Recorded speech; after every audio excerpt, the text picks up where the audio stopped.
Pemirsa, ratusan anak buah kapal ABK pesiar dari perusahaan Norwegian Cruise Line pada Jumat 17 April 2020 pulang ke Bali lewat Bandara Internasional Igusti Ngurah Rai. Kedatangan mereka ini menggunakan pesawat Wamos Air.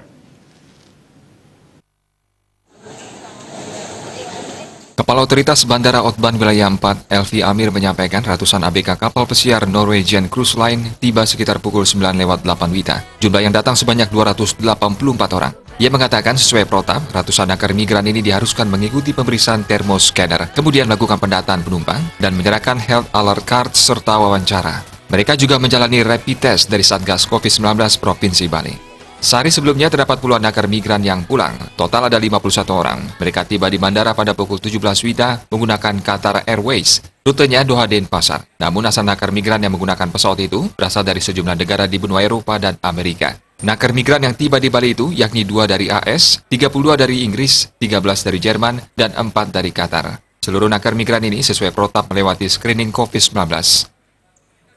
Pramana Wijaya, Bali Pos melaporkan.